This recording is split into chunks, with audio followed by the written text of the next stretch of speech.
Hello. How's things? Ba, ba, ba, ba, ba.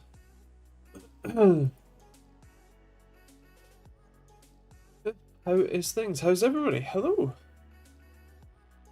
We should be live.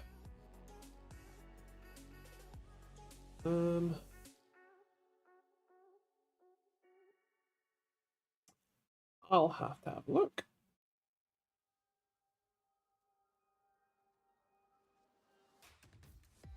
And see. Hello. How's everybody doing? How's things? How's life? How's the universe? How's your week been? What has everybody been up to? Yeah, how's things? That one, yeah.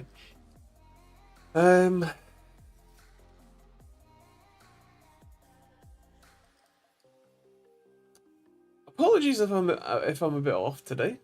Today was not a good day.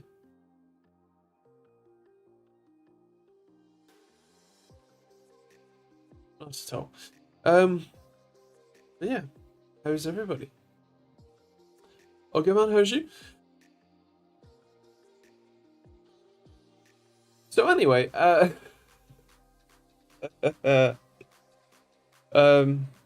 yeah, no, I mean, I'm okay now. I was given some drugs, so I'm okay now. Um, but yeah, yesterday afternoon and this morning, rank up there as some of the worst hours I've spent alive.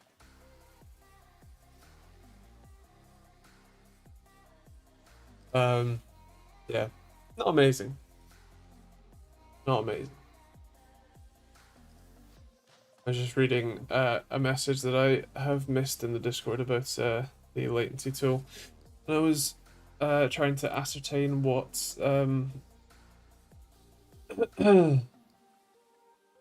what the user was doing testing.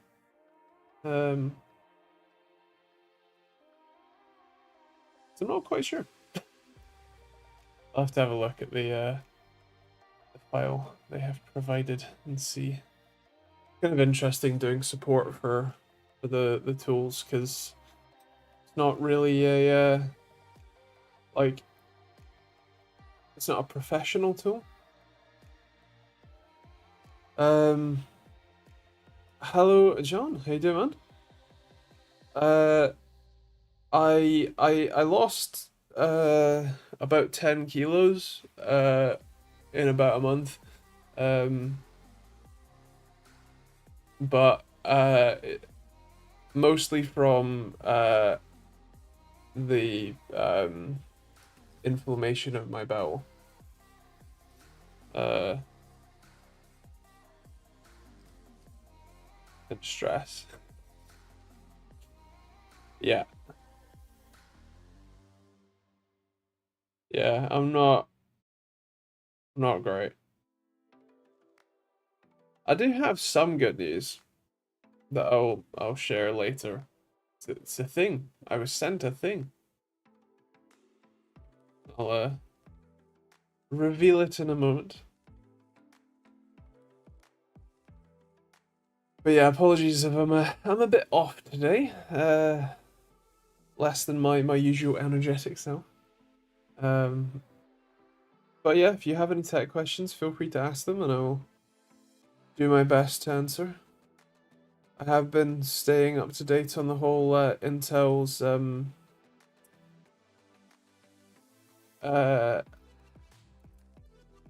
power management and stability issue problem. Yeah, yeah.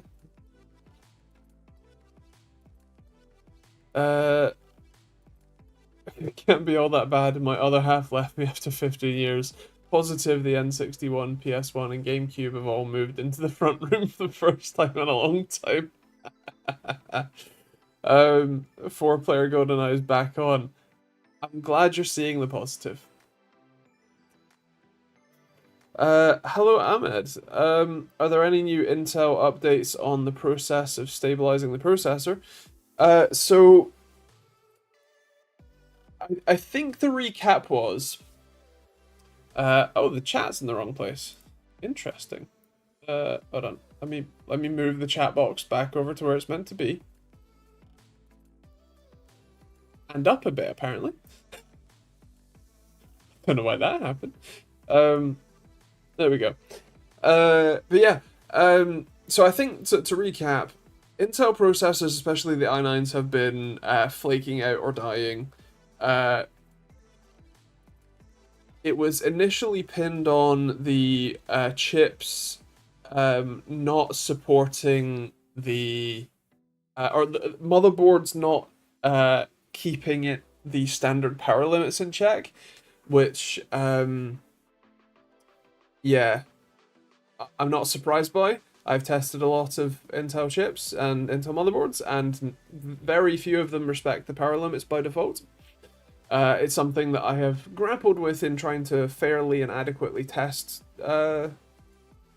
systems and chips. But yeah, then Intel launched did an update with a default power mode, which is significantly less than the stock boost power profile. So it's, instead of 253 watts, it's 188 watts, which is a fair bit lower. However, I think they have then come out and said, oh, no, you should use the maximum power profile your motherboard allows for the best performance. Don't use the default, downclocked one, basically. So realistically, no, I have no idea what's going on.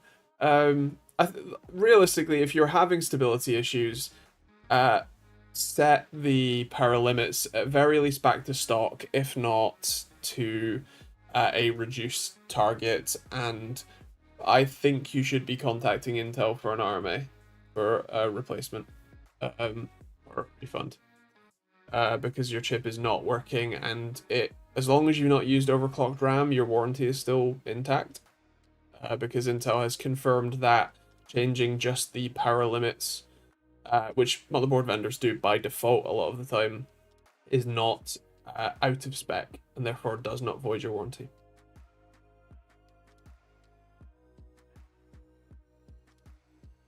Hello, Joe. No. No.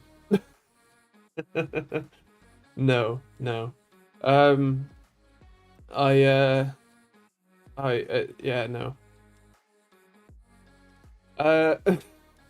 Should I contact them for an RMA? My temps are mental on the 8700K if I turn on multi-core enhancement. Temperatures, no. The chip physically not working anymore, yes. Although, let's face it, 8700K is out of warranty.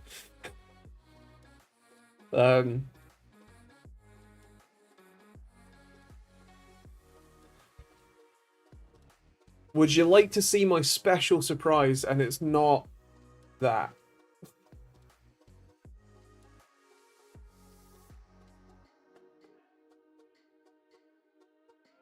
Are you ready, kids?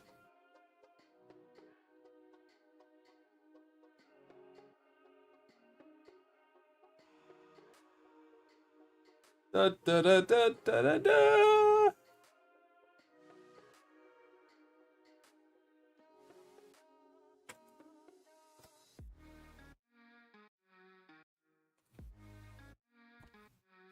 There's a letter. There's a button. The box doesn't want you to see it.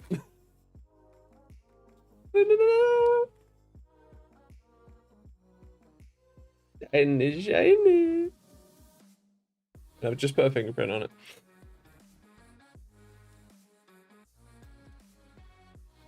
It's only been 12 years in the making.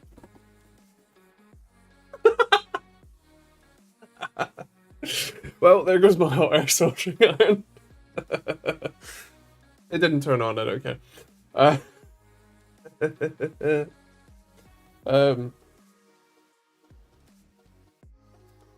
Come on.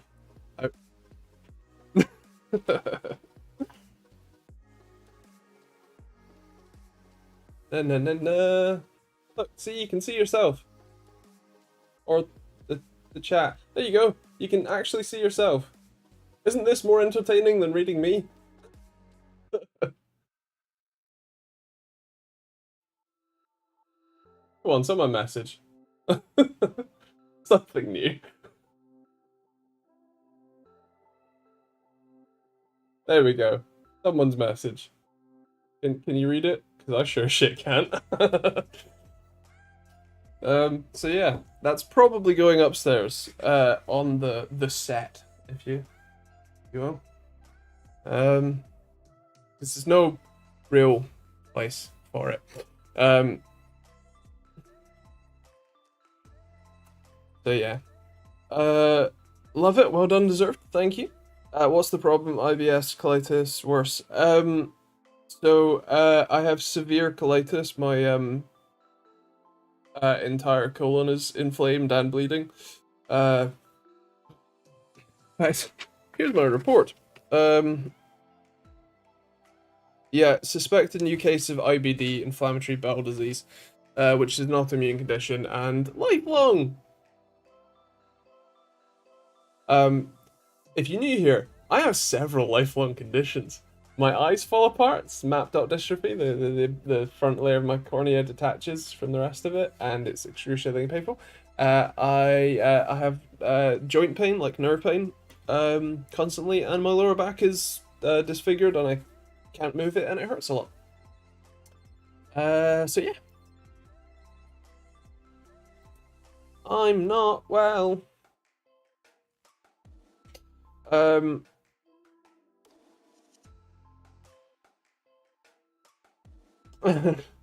Thanks, Joe. I think I'm gonna put it on the set behind me. And by on the set I mean on the shelves behind me. We'll see how it goes.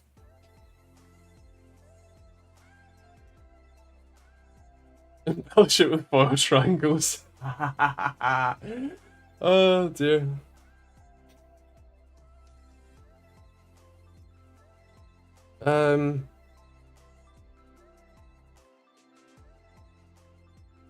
I got a 480 Super and a 5950X, 64 gig RAM. Is there any point in AM5 like 7950 or 7900? Will I notice the difference? Well, generally speaking, the answer is no, because CPUs really do matter a lot less for gaming, especially at 1440p and 4K. They do have a non-zero impact for sure, but they are less effective, or especially when you then consider that you're going to need new RAM and a new motherboard. I don't think you need a new cooler, maybe. Oh no, because the reason why AM5 kind of sucks is because they maintain the same Z height for the cooler compatibility. All that sort of stuff.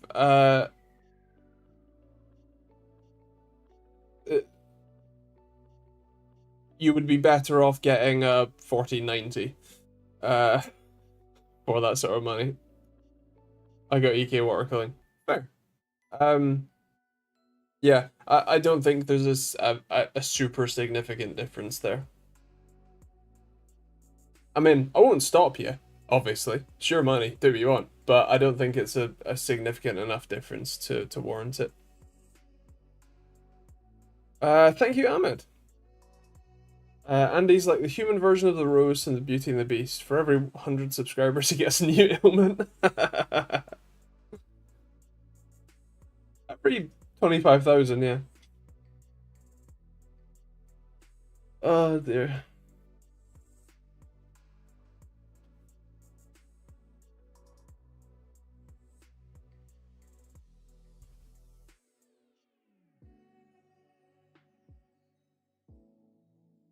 Did I miss anything?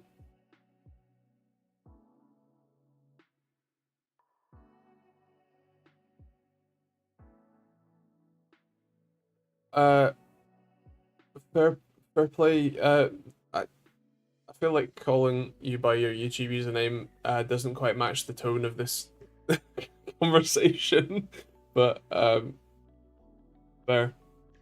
I'm hoping that it's just medication rather than surgery. To like remove my colon, but yeah. I actually like I've been kind of left in the lurch. I had the camera test not last Saturday, but the Saturday before, so 2 weeks ago tomorrow, basically, or give or take. Um, and I was kind of like the sheet says urgent referral to IBD team. Um, so like my definition of urgent and their definition of urgent clearly are kind of different because I've been like shitting blood and having diarrhea for about a month. Well, the blood's been 2 months. The diarrhea's been about a month. Uh, so I yeah, was kind of hoping to have been seen by now. But I finally got in touch with someone who can tell me roughly what's happening, and it turns out that the IBD team isn't actually a specific team. It's a group of doctors who already work at the hospital who meet who come to a meeting on a Friday to discuss treatment plans for all of the IBD patients, like me, and then they like call you, get you in for an appointment, whatever. But they only have that meeting once a week, and since they took so many biopsies from me that they just haven't like the results for those biopsies haven't come back yet. So yeah, I missed last week's Friday meeting. I'm hopeful that I will get to be in this week's Friday meeting. But if I do miss it, then it's going to be in the following Friday's meeting, which is less good. It's quite a lot less good. So yeah, yeah. Today was particularly bad. Well, the last like 24 hours has been particularly. Oh shit! No, more than like 30 hours. Has been particularly bad because we're our landlord has offered us the chance to buy this house. However, he's being somewhat difficult, and I'm already somewhat prone to anxiety, and after a phone call with him yesterday morning, that didn't go particularly well. I had some lingering anxiety that only really got worse throughout the day, and then because I was rudely awoken by my body at 6 a.m. instead of 9 a.m. like usual, I decided to go to my GP, my doctor's surgery, at 8 a.m. in person to book a callback appointment, like a same day appointment.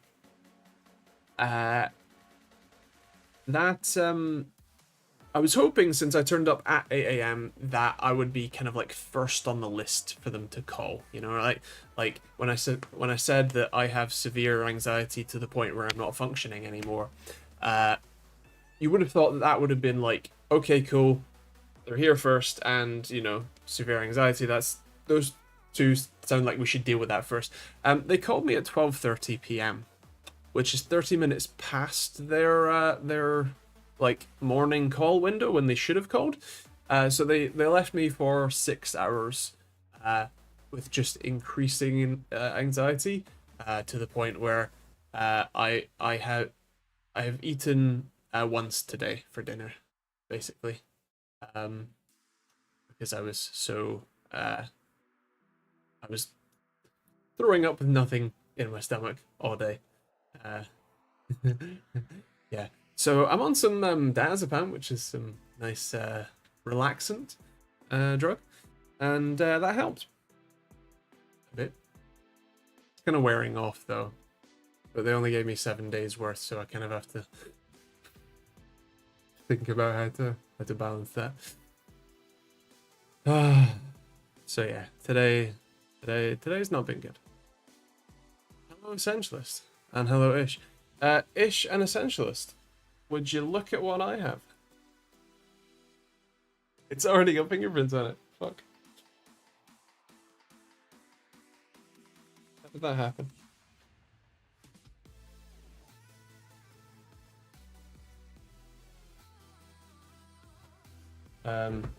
You missed the part where I did a Linus and knocked all of my shit off the desk. Is it a nice plastic? Yeah. It's nice enough. I didn't drop this, I dropped all the other stuff.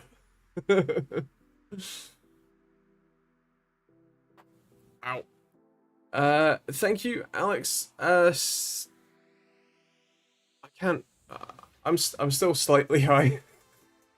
Why can't I read? Satala. Jesus Christ, why can't I read? Ugh. Almost, thanks. I'm gonna stream on YouTube, but then I got high. I'm currently still kind of high. But yeah.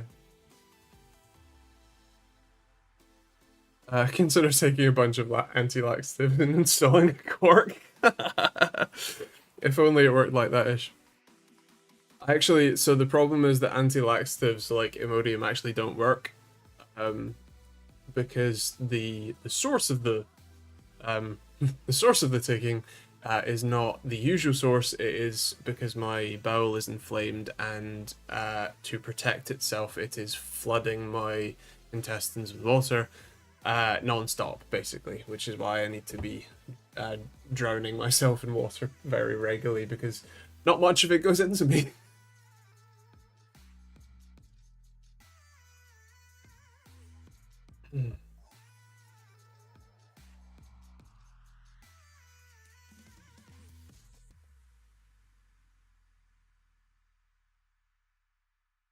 And Alex Cullen, I think I went on LimeWire once, but it was past the point of its relevance, and it was only viruses.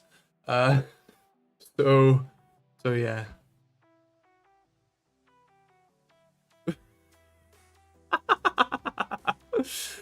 Wow.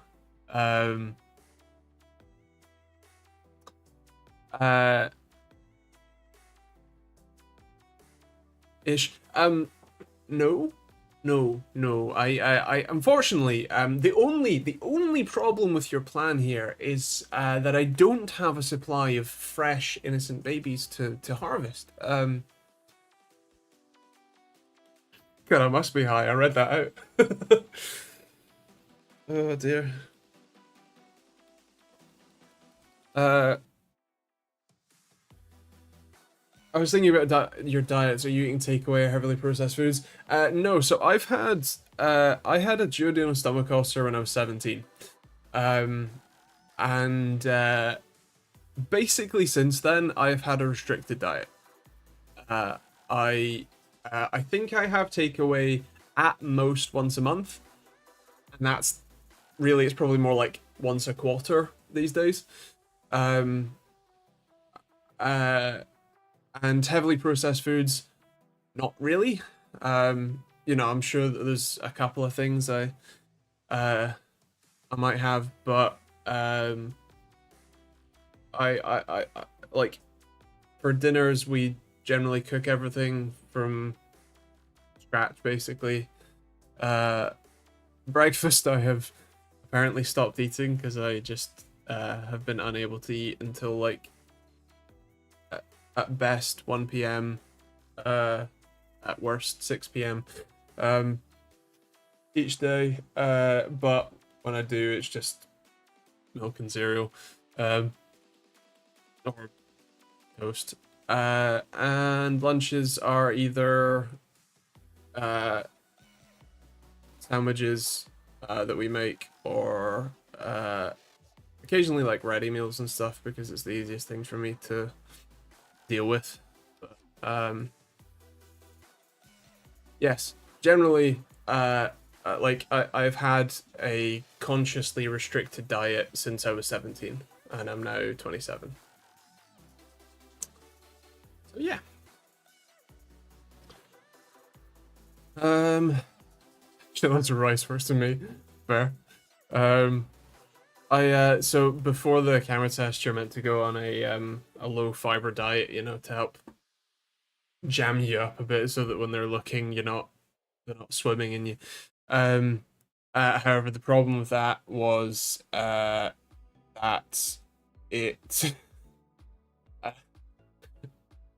didn't matter. Didn't matter one bit. Because again, yeah, problems. I want to make a NAS and don't want to pay a fortune. Any thoughts on making your own cheap NAS? NVMe for speed, seen some Pi-based options. So there are a load of different options for Pi-based, for like the realistically, I think one of the cheapest ways is just to get an old like Dell Optiplex or something. They normally have 2 to 4 drive-based slots. It's, you know, you get an i5 3570K or whatever they are, and get an NVMe SSD, 512 gig maybe, because realistically they're not that expensive these days. I mean, even a terabyte isn't that bad. I have an old 8100 sitting around. Even better. So then, yeah, I would get an NVMe SSD. Normally not as the boot drive. It depends what OS you use. I know, so I use Unraid for my DIY NAS. Although I do have a TrueNAS NAS as well that is my offsite backup, and that one's great. So yeah, possibly TrueNAS Scale, because that's just Linux anyway. And yeah, SSD for caching, and a couple of however big you want. Seagate Exos 18 terabyte drives are I think the best value for money you can buy right now. So yeah, that, and yeah, TrueNAS Scale, and set up a cache, set up whatever you want, and easy. Ideally, you would do 4 drives, but 2 would also be fine.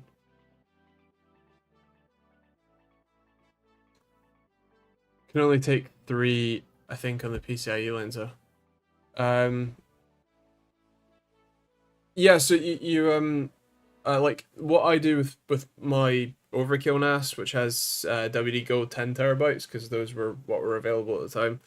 I have a 1 terabyte NVMe SSD that is set up as a write cache, and so anything that goes in sits in that drive for a week for me. It's technically unprotected at the time, but that's how Unraid does it.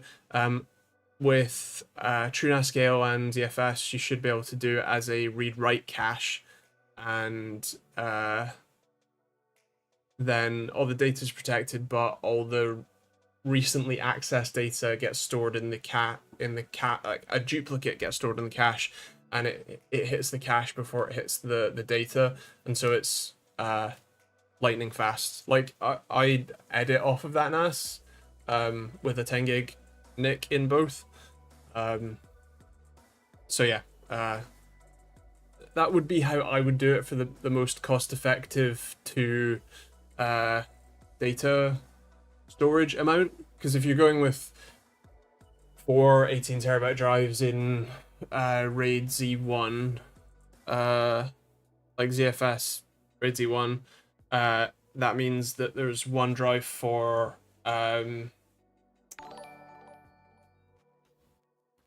thank you, DT. 2 seconds before I lose the thought, and it's gone. RAID Z1 means you only lose 1 drive worth of capacity to parity, so you get 3 18 terabyte drives if you go that route. 4 capacity, which is what, 30, 46, yeah, 50 something, 54 terabytes. I can't do maths in my head. Worth of capacity plus one for parity. But yeah.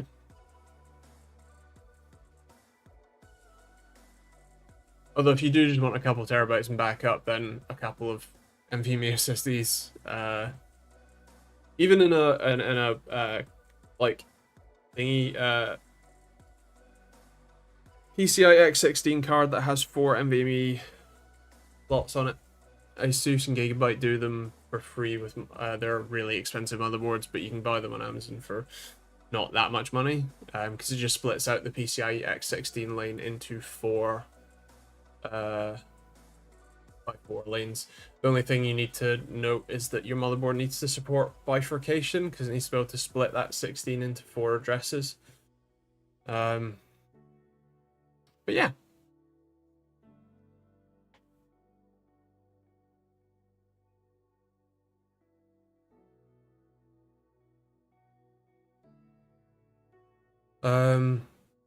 Antibiotics did that to me a year ago. It's key to have proper intestinal bacteria doing the work down there. Antibiotics will mess that up for months. Fair. I have luckily not been on any antibiotics. And I do have a history of autoimmune conditions, so I will not be surprised to find out that this is another autoimmune condition. Also, DC, thank you very much. I'm glad you enjoyed the video. I enjoyed making it. It's fun poking fun at stupid things. Yeah.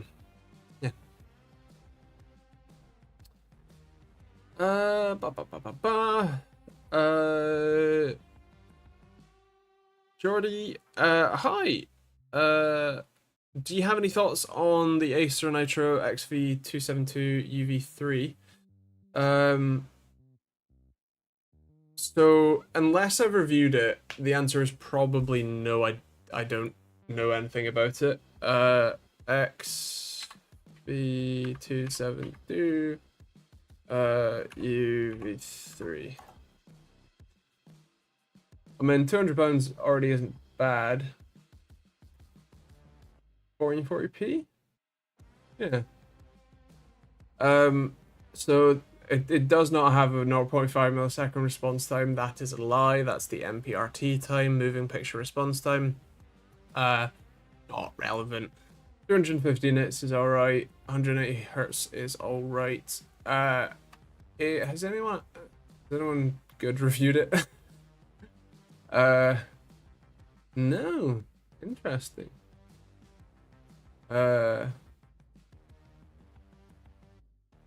It's probably decent enough. Like, it's an IPS panel. I will message Acer to see if they have one.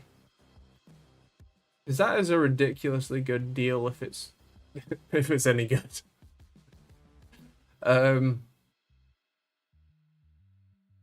Yeah. Interesting.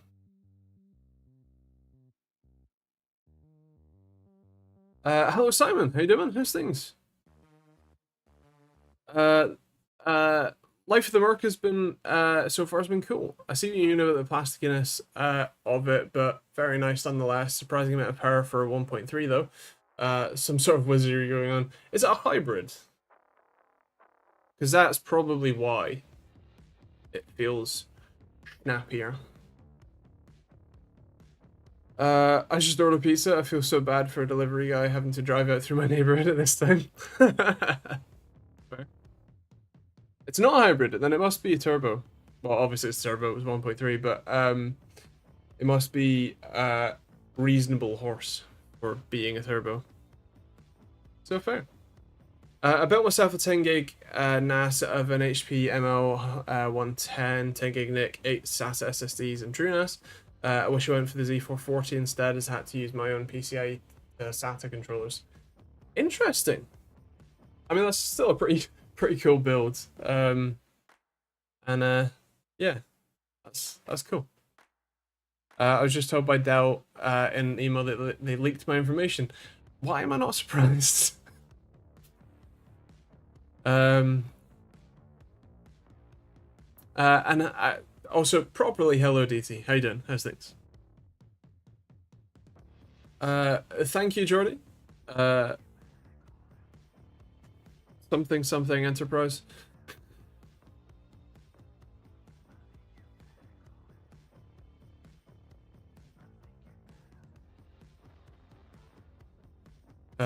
Yeah, I'll see if I can get my hands on one to review, because that looks like a pretty decent deal. Although, like, to be clear, we're talking about like weeks, if not months. So I wouldn't base your purchasing decision on me being able to get one, because I cannot guarantee that at all. Hello, Luca. How you doing, man? How's things? Welcome. Glad to have you. What was it? Tech question: is 1440p at 27 inches clearer than 1080p at 24 inches? So I think the pixel per inch is higher at 27 inch 1080p, 27 inch 1440p versus 24 1080. So yes. There is, so I have a 27-inch 1440p and a 24-inch 1080p, and I would say that the 1440p one looks sharper to my eye, even at 27. Maybe when you get to 32 inches of 1440p, it's a closer match. But I generally prefer 4K at 32 or larger, so yeah.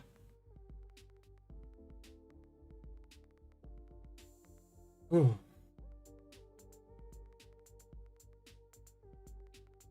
Unless it is a hybrid and I'm not aware. But as far as I'm aware, it's 1.3. Fair. Well, yeah, it'll be a 1.3 turbo. Do you know what the spec sheet says it's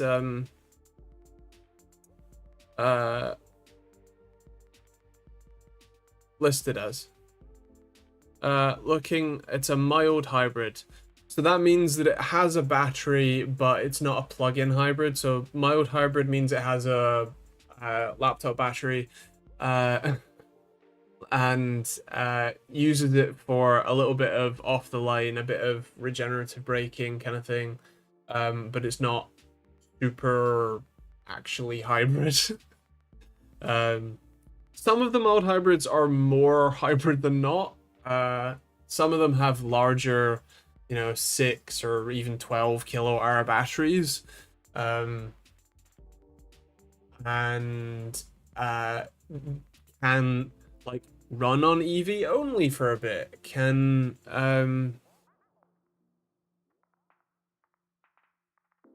and obviously blend power. The Merc there depends. There's probably a bit of off the line grunt that it gives you. 163, not bad for a 1.3. Yeah, so it's probably turbo. I mean, actually, even for a 1.3, 163 horsepower isn't all that much for a turboed engine. I know that like it's a bit higher. There's probably like 20 horsepower worth of electric motor in that or something. But yeah. The electric motor probably gives you a little bit extra off the line, makes it a bit more responsive. But yeah. I think Ferrari's kind of insane with their horsepower. The new I can't even remember, like,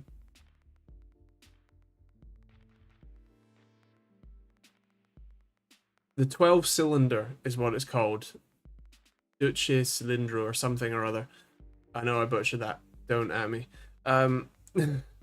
Has 850 horsepower from a naturally aspirated V12, which is insane that you get 850 horsepower from a naturally aspirated V12. Like, what games are they playing to get that sort of performance? That is ridiculous. Yeah, mad. He needs a Renault 1.2 turbo. Be fun. Either way, plastic interior side, I still know I can only see my car as a Vauxhall van with extra seats now. I mean, did you see it any other way, really? Fair. I was thinking of picking up a 4040p monitor, but I don't know how well my 6650 XT would cope. Probably not amazingly well. Yeah. I don't know. I would consider spending the money on a new graphics card before a new monitor, I think.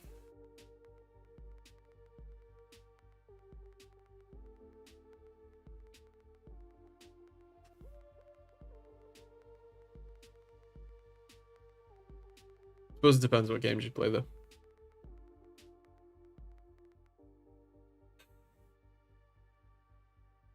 Oh.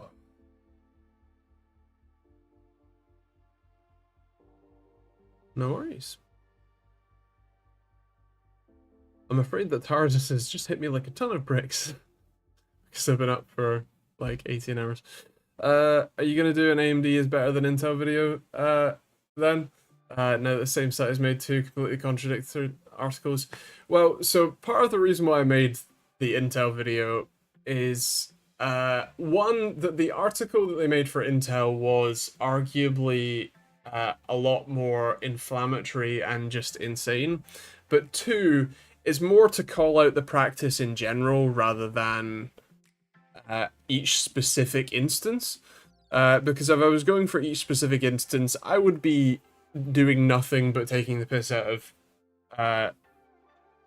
sites like that. Because, yeah. But yeah, it's, the point of the Intel video is really to call out the practice and to call out the content mill that creates that sort of thing. And so, really, it's not surprising that they have two contradictory articles within a week or two of each other, because it is, that's the point. Like, we're talking about it. We're talking about them. That's the point. They want you to click on it because you clicked on the last one thinking, what the fuck is this? Now you click on the next one because double what the fuck is this? So yeah, that's kind of the point. And so it's not worth giving them the attention.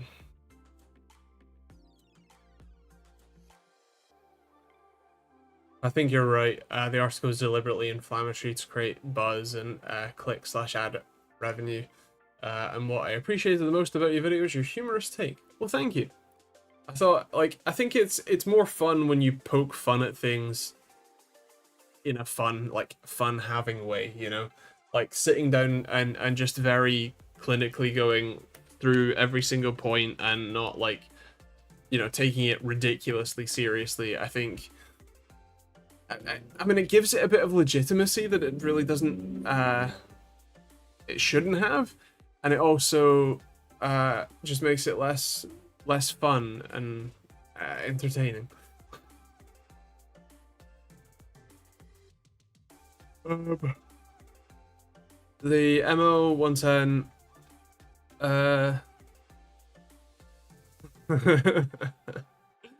nice one, John. The MO110 Gen 9 has a dynamic start array, but in TrueNAND, so is getting 300 megabit per second transfer speeds. PCIe controllers deliver 10 gig, even if cheap and low end boards. I'm not quite sure I understand the context. I'm probably slightly too tired and drugged to understand things that are kind of out of my usual purview. I have a 5800X3D, it's solid, but there's also a 5700X3D being probably better fit to the 3060. The faster the CPU, the better your experience will be. Obviously, the 5800X 3D is a fair bit older. Um, uh, so there's a good chance that you're looking at that, in hindsight, which, there's always something better on the horizon, whether that's value or outright performance. So yeah, not too surprising.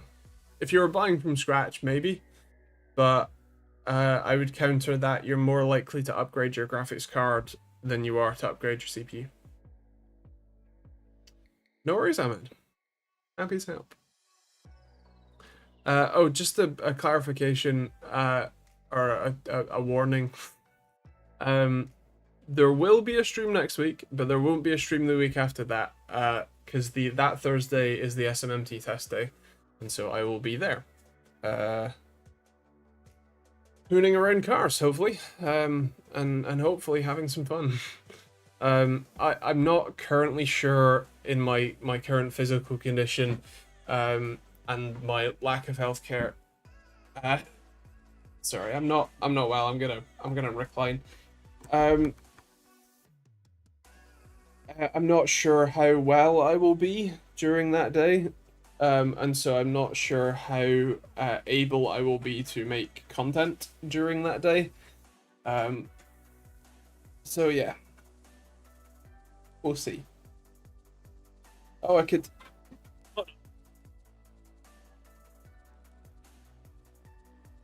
There. Now it's mostly the same proportions on the screen.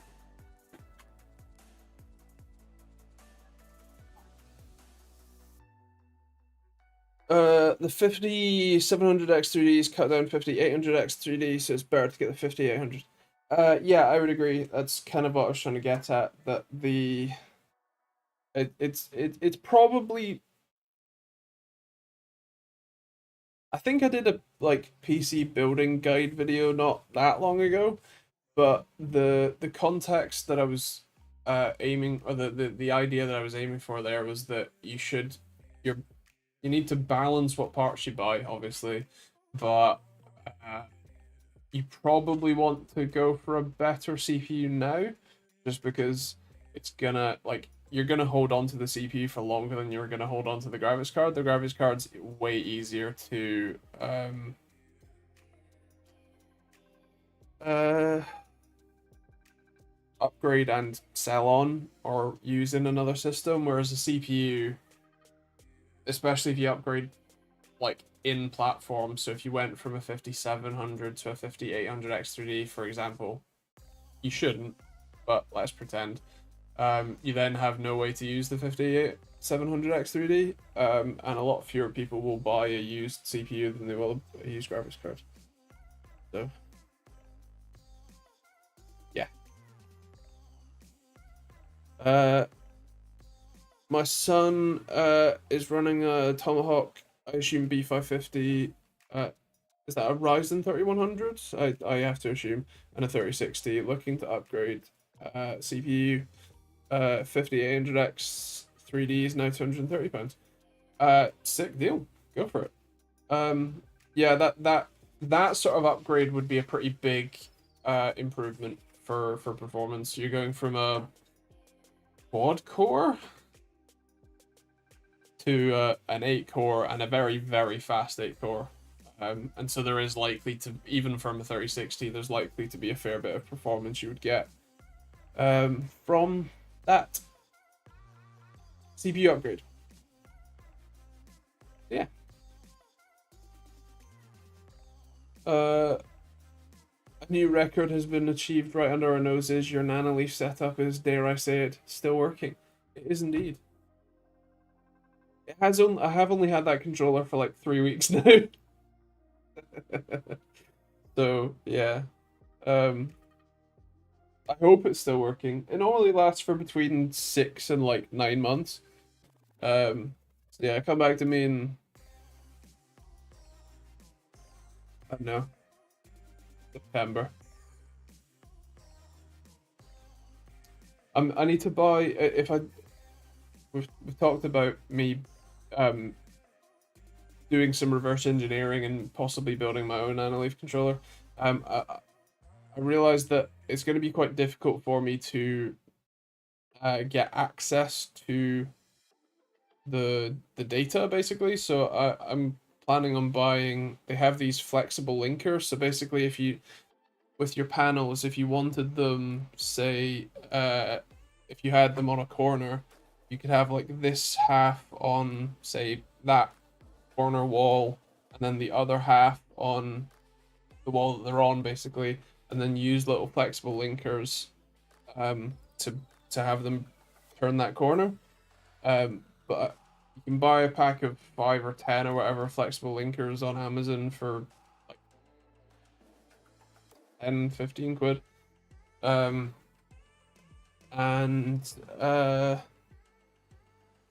then I can like solder some wires to those flexible linkers to the other side, hook it up, and then I can pull the data without having to disturb it, which I think is helpful. So there are only 3 LEDs per panel. I don't know how easy it is to see, but there's one in each corner. You can sort of see the high spots. The problem is that Nanoleaf use a 3-pin connection. On the back of the controller. So one of those is power, one of those is ground, and one of those is data. And the problem for me with that is, that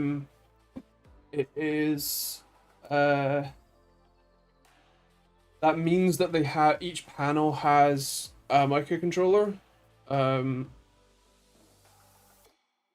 so it doesn't really matter about the LEDs themselves. What matters is the microcontroller in each panel on the firmware, like what the firmware is expecting to see. So that's why, like, realistically, I don't care about any of the fancy features. I don't care about the whole touch reactive stuff. Doesn't matter. All I care about is having it do a nice enough pattern and turn on at 7:45 and turn off. Ideally, I'd also still have it connected to Home Assistant so that I can still remotely turn it on if I fancy it. But most of that can just be done with ESP Home and an ESP32, whatever. Yeah. Yeah, so the WS whatever's, I've actually used those on the some OSRTC dev boards, the Pro CS dev board. And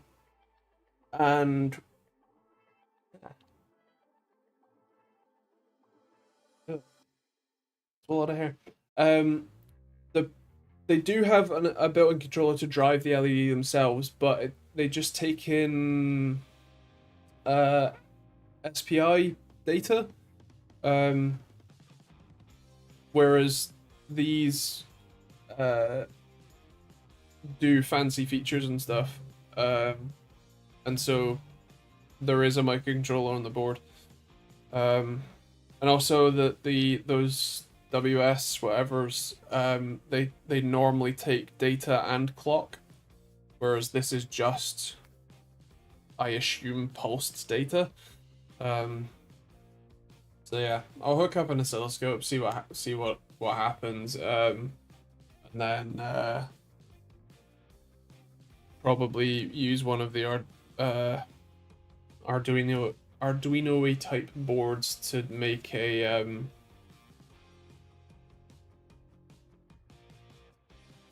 what you call it,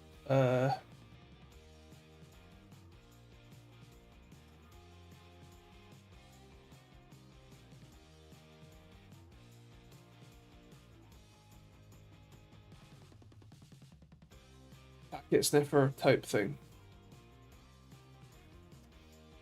Oh yeah, the 12Bs though. What ones was I using? One of the ones that Adafruit and Arduino use has clock, and one of them doesn't. I forget which one's which. Hello, Chris. Enjoy. Maybe the 18s. I don't remember. I'm too tired. What are they called? Whatever the NeoPixels use, I think. Are they? Are they? Are they day? No, they're day in as well. I don't remember. But yeah. There still is a microcontroller in those nanolife panels. At least I'm pretty sure there is. I mean, if I find out that it is just like pulsed data for whatever LED chip it is, then perfect, makes it super easy. Yeah, I don't know if I think I don't remember if I said this on the Discord or if I said this on the last stream, but I took one of the broken Nanoleaf controllers apart, and they have 3 different microcontrollers in them. One of them is for Wi-Fi, one of them is for Thread, and one of them is for, I assume, controlling the LEDs themselves. One of them's an EFR 8-bit chip. One of them's an EFM 32 for Thread, and one of them is a MediaTek something or other, I think, for Wi-Fi. It runs OpenWRT, weirdly. That's what it shows up as on my router. OpenWRT with Web 8 port 80 open.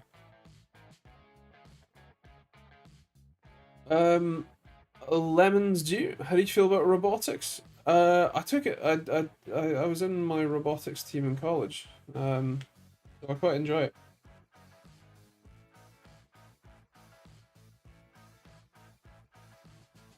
Seems overly complicated to make RGB go sparkle. Yes. I know the WS2811s can only be controlled in groups of 3 and have clock as well. That might be what I'm thinking of.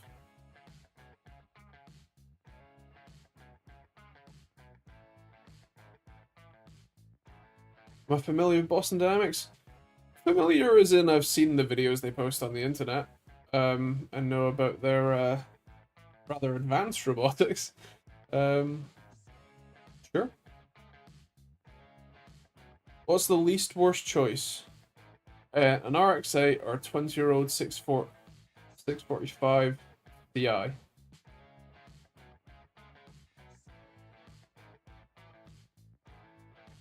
Both.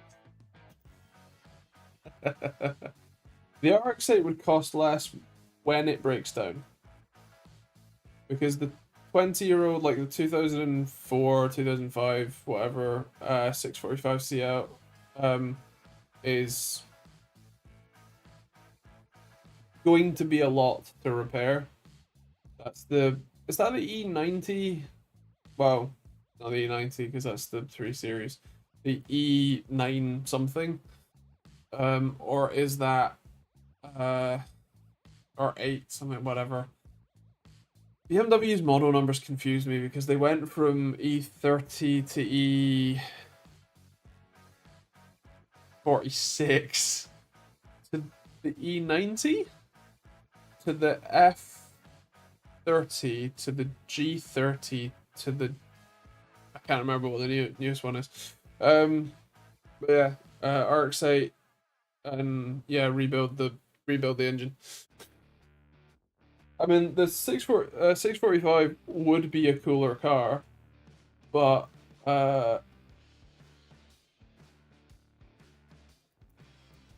you need a lot of either spare time or money to keep that one running. I mean, technically both, but you know, RX-8s are kind of all over the place and cheap. The parts aren't bad either. They're killer flamethrower robots, you mean? Yeah, I did see that one. The Boston Dynamics robot dog has been fitted with a flamethrower and is being tested by the military. Because of course it is. I mean, realistically, when we saw those robots you know, first showed off, you know that the very first actual use cases are what can we do with our military bucks. So, yeah. Although saying that, with all the conflicts that are going on, there's a very good chance that that means that America actually tightens up its budget and spends it on stuff that it needs rather than the more ridiculous stuff. Oh right, the uh, the robot dog with the flamethrower is the a competing one, right? Boston Dynamics is against weaponizing, but weren't they funded by DARPA initially? Or am I misremembering? Because this is like 10-year-old information and I'm still high. Not well. And very tired. I should clarify. You probably shouldn't listen to most stuff that I say, especially on live streams, because it's not vetted in any way.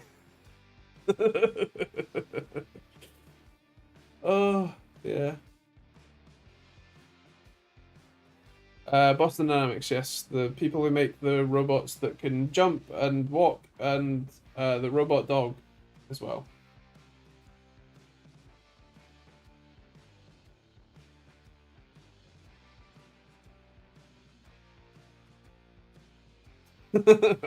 Thanks, John.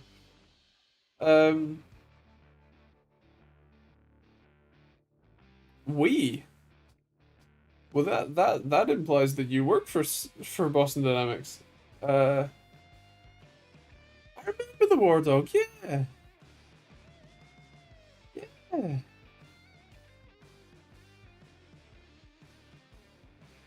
Well, there you go. I mean, I'm glad that the opinion has apparently changed. But again, money.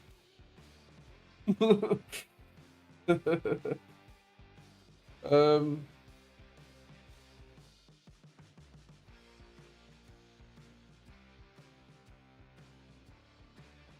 I prefer diesel, to be fair, although hybrid diesel is good. I find a petrol engine's too expensive to run compared to diesel. Yeah, yeah, yeah. Um,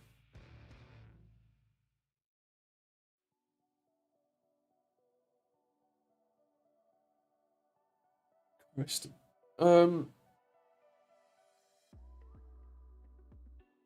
my friend's 530D isn't ULS compliant, which is interesting. I think technically you could like get a letter signed or whatever to say that it's Euro 6 and that makes it fine, or Euro 5, whatever it is, but yeah.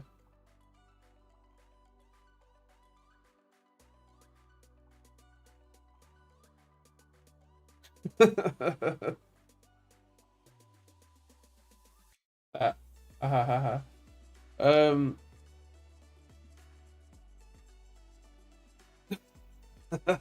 fair play. Um, I have saw I've seen the video. It is very cool indeed. Um, I assume that the electronic actuators mean that it's a bit faster to respond because hydraulic is normally not a very responsive form of actuation. I suppose power steering is normally pretty good, but yeah.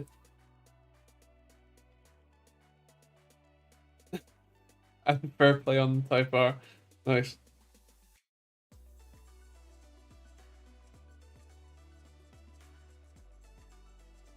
Very beige, Chris. Yeah, I'm not a fan of that color scheme. Or like bright red. No. You converted a van at work to Euro 6, you can get a grant from the government. Fair, nice.